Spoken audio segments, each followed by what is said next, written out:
जय हिंद, नमस्कार। मैं अंबर जैदी स्वागत करती हूँ आप सबका एक बार फिर से हमारे आज के कार्यक्रम में। और आज के इस कार्यक्रम में हमारे साथ एक बार फिर से मौजूद है Omkar Chaudhary ji from ocean network and Omkar Chaudhary show. बहुत-बहुत स्वागत है आपका ओमकार जी। जय हिंद, नमस्कार। बहुत धन्यवाद आपका याद करने के लिए अंबर जी। आपके सभी दर्शकों को भी मेरा नमस्कार। नमस्कार।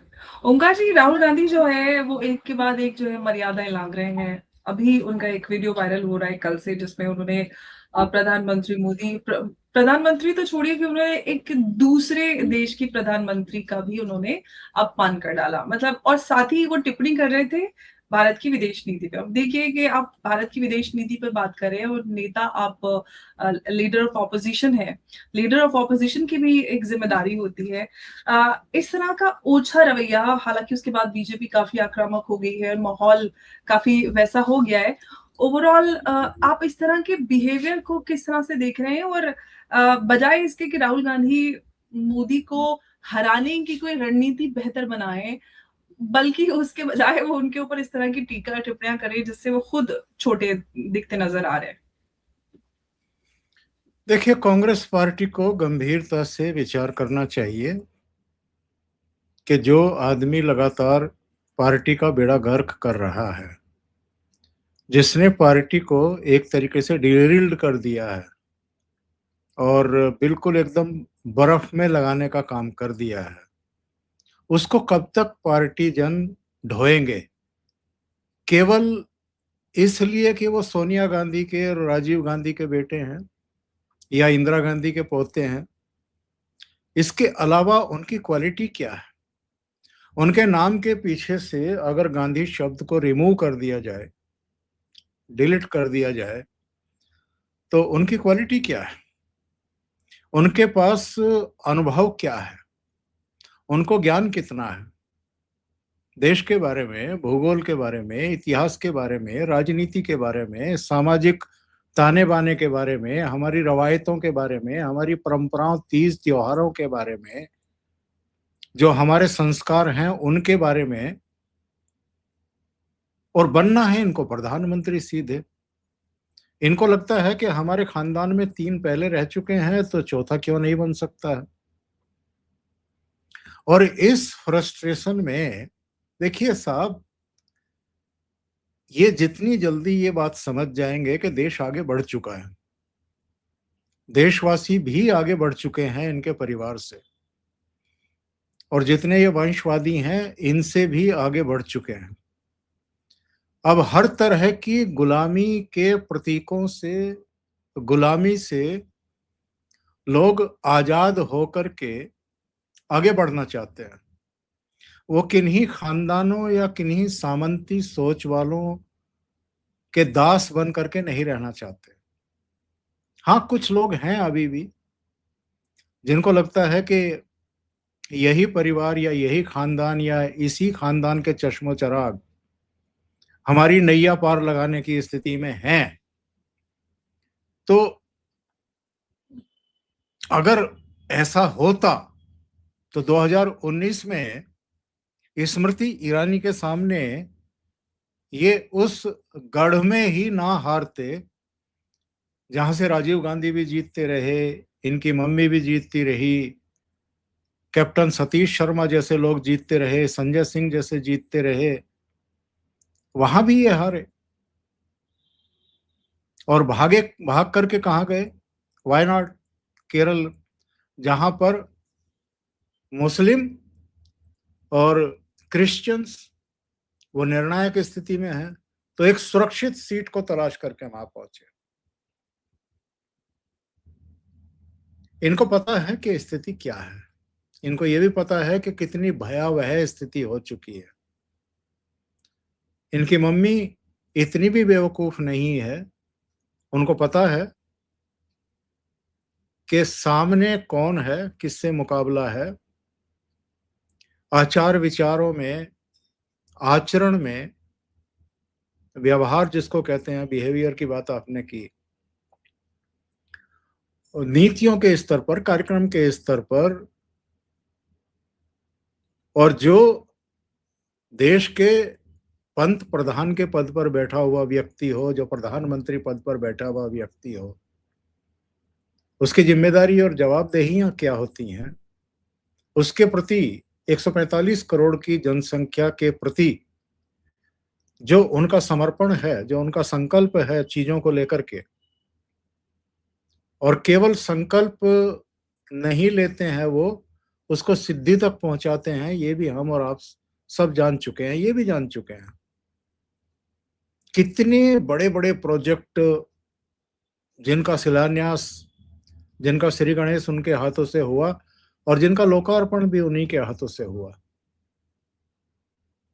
ये देश लोगों ने बदलते हुए देखा है, वो महसूस कर रहे हैं, और यही वजह है कि राज्य दर राज्य भारतीय जनता पार्टी और उसके सहयोगी जीत रहे हैं।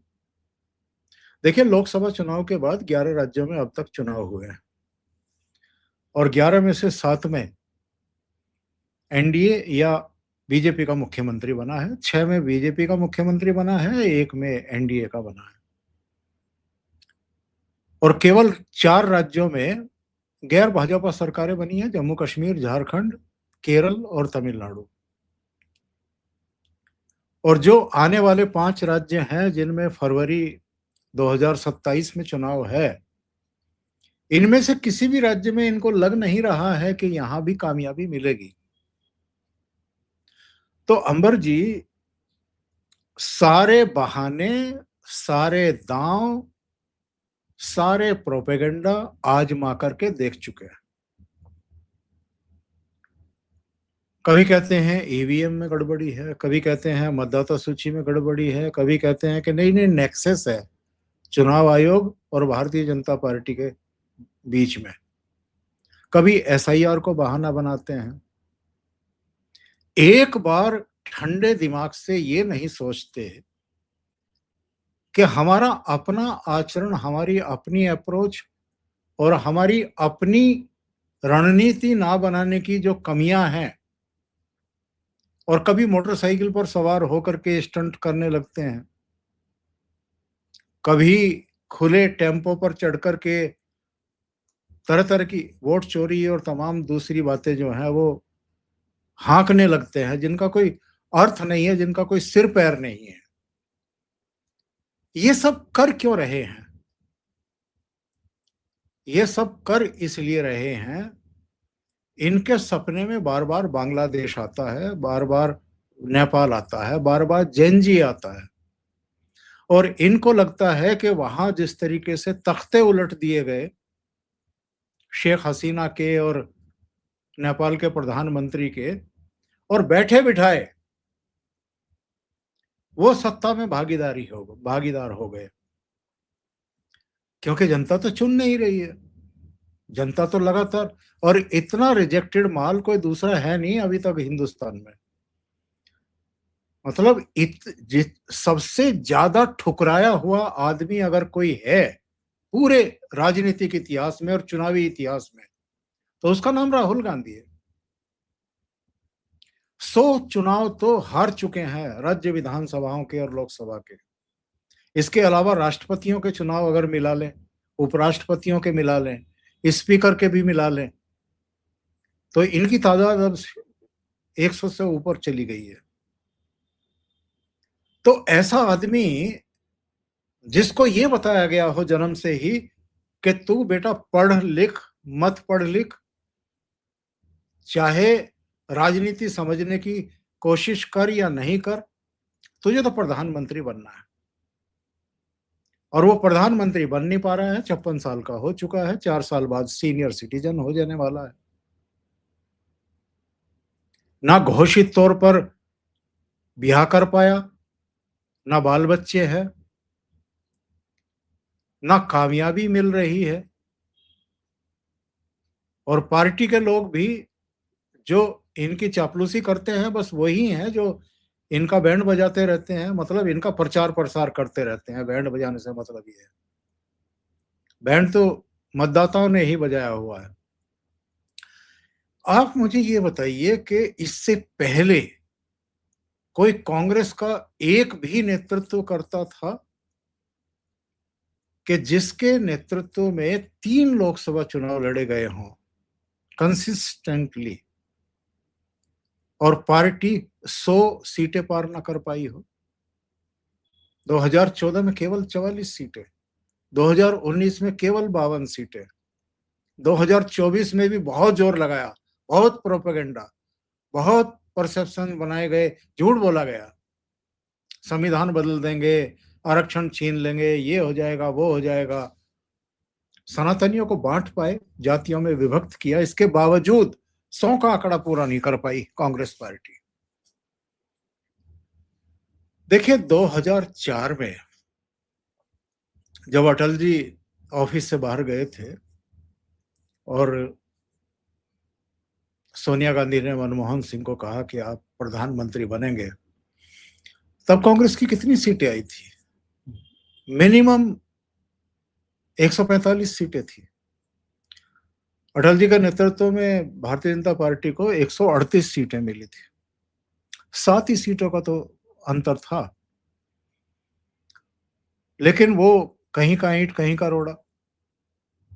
तो एक यूपीए बनाया गया, सपा बसपा भी साथ ली गई, वामपंथी भी साथ लिए गए, छोटे छोटे दल नेशनल कॉन्फ्रेंस से लेकर के तमाम, उन सबका सहयोग लिया गया और सरकार बन गई, यूपीए वन बन गई।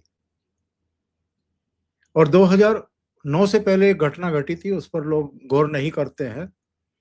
अडवाणी जी पाकिस्तान की यात्रा पर गए थे, वहां जिन्ना की मजार पर फूल चढ़ाए, लेकिन वो एक तरीके से उन्होंने अपनी मजार पर ही चढ़ा दिए। नतीजा ये हुआ, पूरा कैडर जो है नाराज हो गया, सनातनी भी नाराज हो गए और ऊपर से उन्होंने जिन्ना को सेकुलर बताने की गुस्ताखी कर दी। तो 2009 के चुनाव में भारतीय जनता पार्टी की ऐतिहासिक हार हुई। 138 सीटें जो वाजपेयी जी के नेतृत्व में मिली थी पराजय के समय, वो घटकर के 116 रह गई और कांग्रेस पार्टी 206 सीटें जीत गई। एक्सीडेंटली ये सरकार में आते हैं, ये फर्स्ट चॉइस अब जनता की है नहीं, या किसी राज्य में अगर कोई तीसरा दल नहीं है, विकल्प नहीं है और किन्हीं कारणों से भारतीय जनता पार्टी से नाराजगी है या क्षेत्रीय दलों से नाराजगी है, तो वहां बाई डिफॉल्ट कांग्रेस को लोग चुन लेते हैं। इनकी अपनी विशेषता क्या है, इन्होंने क्या कंट्रीब्यूट किया है आज तक पार्टी को, बल्कि गर्त में लगाया है। दूसरी तरफ ये जोड़ी है मोदी और शाह की। आप रणनीति बनाने के मामले में देख लो, उसको जमीन पर उतारने के मामले में देख लो, सामाजिक समीकरण बनाने के मामले में देख लो, रणनीतियां बना करके ऐसे ऐसे राज्यों को फतेह कर रहे हैं जिनके बारे में हम और आप सोचते भी नहीं थे कि बंगाल में भी जीत जाएगी। तो इनको एक्चुअल में ये लगने लगा है कि भाई राजनीति के मैदान में तो हम नहीं हरा सकते इनको तो और कोई काम ही नहीं है, 24 घंटे राजनीति ही करते हैं। और हमें विदेश में भी घूमना है, गुप्त यात्राओं पर भी जाना है, हम इतना परिश्रम भी नहीं कर सकते, इतना दिमाग भी नहीं लगा सकते, है भी नहीं, लगाएंगे तो तब।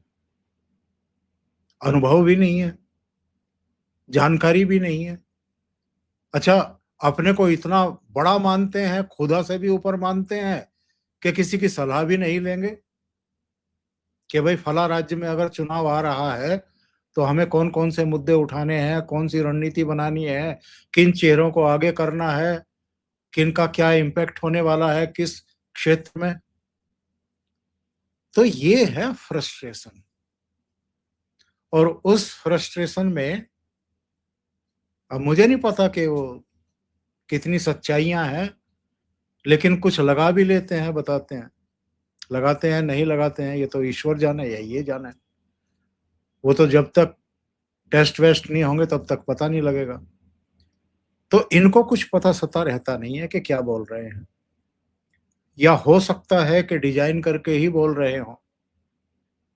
लेकिन मुझे ये बताइए कि जो भी आप डिजाइन कर रहे हैं, जो भी आप योजना बनाकर ओमकार जी, ऐसा होता है या तो राहुल गांधी जी का दिमाग में चलता है, संसद में बोलना हो, किसी बड़े मंच पर भाषण देना हो तो उनको बड़ा लंबा सा मौन आता है, फिर उसके बाद कुछ बोलते हैं, फिर कुछ बोलते हैं, समझ में नहीं आता, आपस में उन शब्दों का कोई लिंक नहीं होता।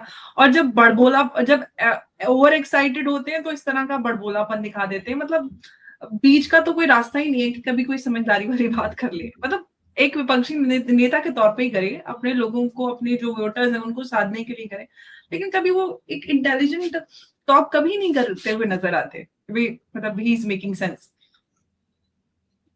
अभी तो भाई बहन में ही कंपटीशन है। दोनों का अपना, तो उनका अपना दोनों का कार्डर अलग ही है पार्टी में। प्रियंका वाले एक अलग है, बार राहुल एक वाले बार अलग है। प्रधानमंत्री नरेंद्र मोदी ने कहा था कि जब तक डब्बा बंद था तब तक सबको वहम था, और जैसे ही डब्बा खुला तो सबको पता लग गया कि एक्चुअल में डब्बे में अब कुछ नहीं है, एग्जैक्टली खाली। मुझे भी लगता था कि प्रियंका गांधी आएंगी तो शायद मतलब कुछ बड़ा बदलाव, वो मैच्योर हो सकती है, इंटेलिजेंट होगी, अच्छे अच्छा कर सकती है। एक बेसिक अंतर जो दिखाई देता है भाई बहन में वो ये है कि प्रियंका फिर भी कुछ नोटिंग लेकर के आती है, यस। फिर भी कभी कभी बहक जाती है, क्योंकि हाँ। है तो नोटिंग ही। जब नोटिंग से अलग कुछ बोलने की कोशिश करती हैं तो गड़बड़ी हो जाती है। लेकिन मेरा ये कहना है कि भाई ये शो करने की जरूरत क्या है कि आप तो सर्वज्ञ हैं, आपको अब किसी की नोटिंग की जरूरत ही नहीं है, आप तो धारा प्रवाह खुद ही बोल सकते हैं। देखिए, याद करिए आप गुलाम नबी आजाद, दिग्विजय सिंह, ज्योतिरादित्य सिंधिया, आरपीएन सिंह, कई और चेहरे जब ये शुरू शुरू में मीडिया से रूबरू होते थे तो वो लगभग ऐसी जगह खड़े होते थे इनके पीछे जहां आसानी से इनके कान में फूंक मार के बता सकें कि आपको क्या बोलना है, और कई बार वो बोलते हुए दिखाई भी देते थे।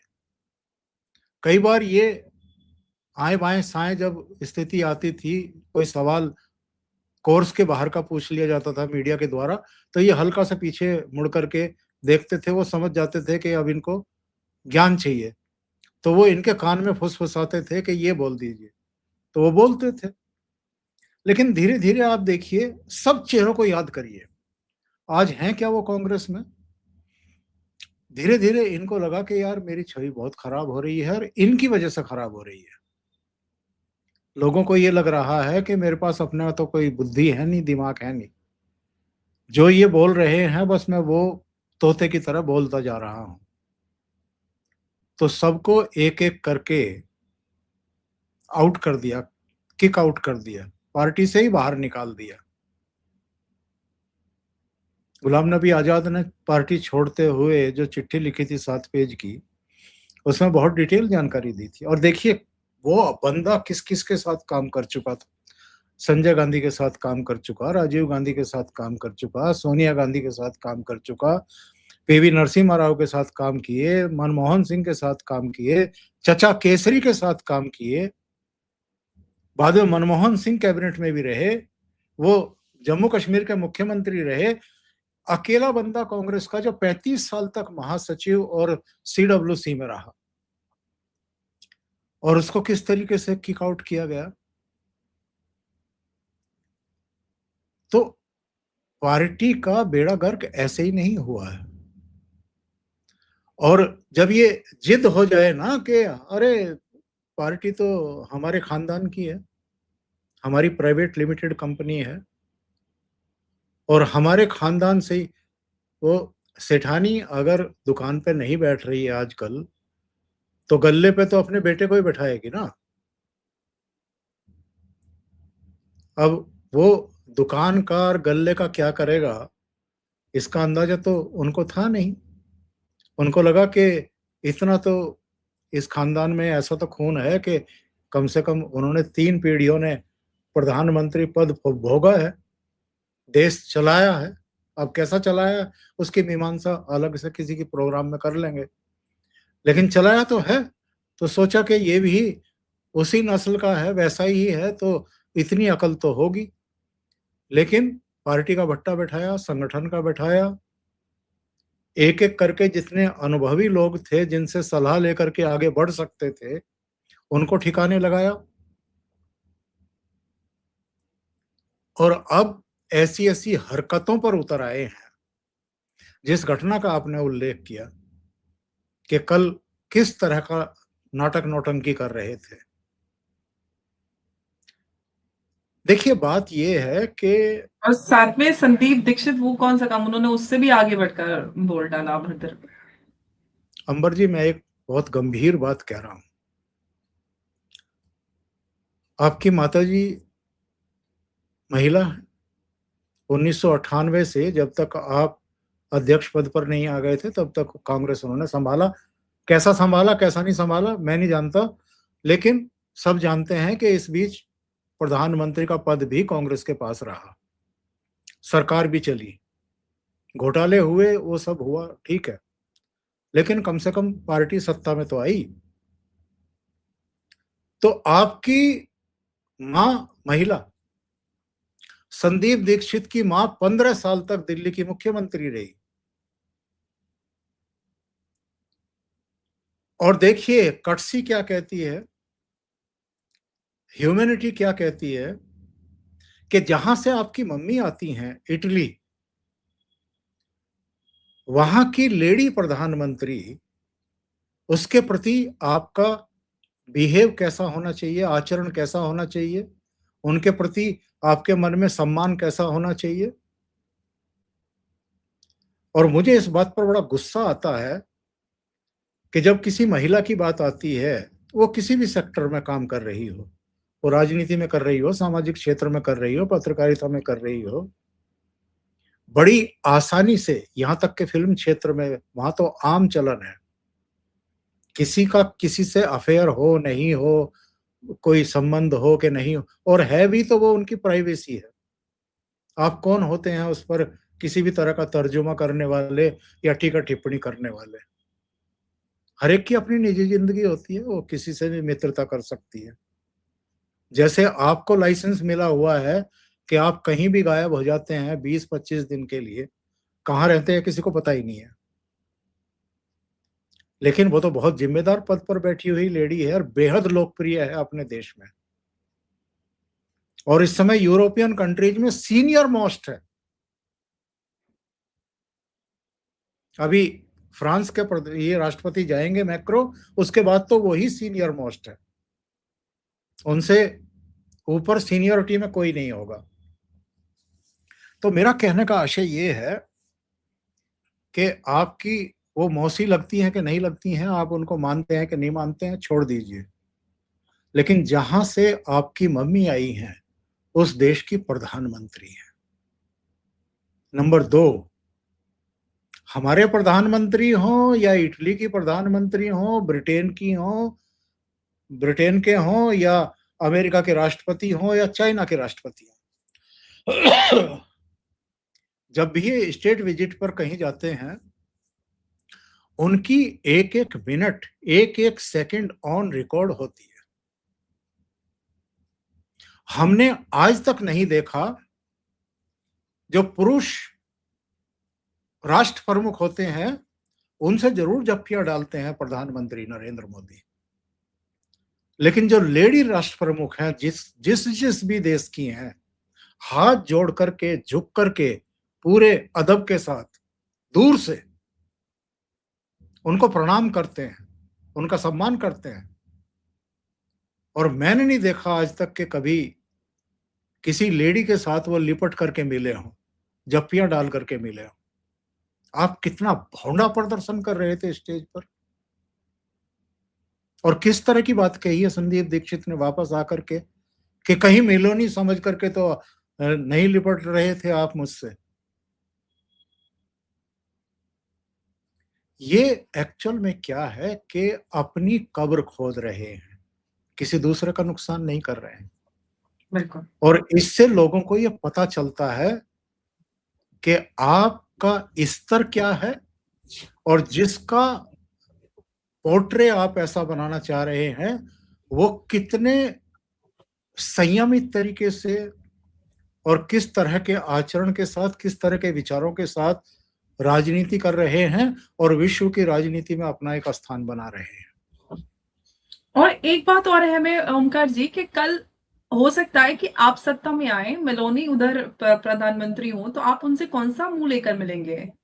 विदेश अगर यात्रा पे जाएंगे, रिश्ते बनाएंगे, तो आप कौन सा मुंह लेकर मिलेंगे? इसलिए तो आप पूरे हर तरह का रास्ता बंद कर रहे हैं और पूरे भारत के और इटली के जो संबंध है उन पे इन सारी चीजों का असर पड़ेगा। ऑफ कोर्स मतलब कोई इस तरह से पॉलिटिकल लीडर रिएक्ट नहीं करता, बट क्या मैसेज चाहता है कि हमारे देश में किस तरह की राजनीति होती है? हम कहीं और इस तरह के स्टेटमेंट्स आते हुए नहीं देखते हैं किसी और देश से। इतना नहीं, वो इंडिया बार-बार मतलब देखिए, वो बार-बार बता रहे हैं कि मैं इस लायक नहीं हूँ जिस लायक मेरी मम्मी मेरे बारे में सोचती है। ये बात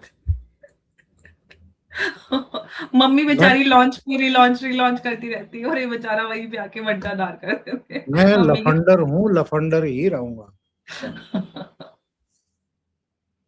और भारत की सोचिए कि जो महिला वोटर्स हैं उनको किस तरह के मैसेज जा रहा है स्टेटमेंट से कि कांग्रेस महिलाओं के लिए क्या सोचती है? एक बड़े पद पर बैठी महिला के लिए अगर आप ये सोचते हैं तो आम महिलाओं के बारे में आपकी क्या सोच हो सकती है? ये दिखाता है कि आप एक मिसोजिनिस्ट माइंडसेट वाले हैं। तो कहीं न कहीं महिला वोटर पर भी इसका बड़ा असर पड़ता है। तो इन लोगों के स्टेटमेंट, इनकी नीति इनको समझ में ही नहीं आता कि जैसे कि आपने इस पूरे विश्लेषण में बताया कि उनको नहीं पता कि क्या बोल रहे हैं और क्या किस चीज़ का क्या असर पड़ रहा है। और वही हो भी रहा है कि बार-बार ये माताजी का जो प्लान है वो फ़ेल कर देते हैं और देश की जनता को ये बार-बार मैसेज जाता है और ऑफ़ कोर्स हमारा देश काफ़ी समझदार और मैच्योर हो चुका है और वो सोच समझ कर अपना लीडर चुनता है और अभी भी कई सारे प्रदेशों में चुनाव हैं और लेकिन कांग्रेस का नीति का रणनीति का कोई अता-पता नहीं, लेकिन राहुल गांधी इस तरह की हरकतें करने में काफ़ी व्यस्त हैं और बहुत आक्रामक तरीके से उल्टी-सीधी हरकतें कर रहे हैं। ओंकार जी, बहुत धन्यवाद आपका इस चर्चा में जुड़ने के लिए। नमस्कार, जय हिंद, जय भारत। नमस्कार, जय हिंद। जय हिंद, बहुत धन्यवाद।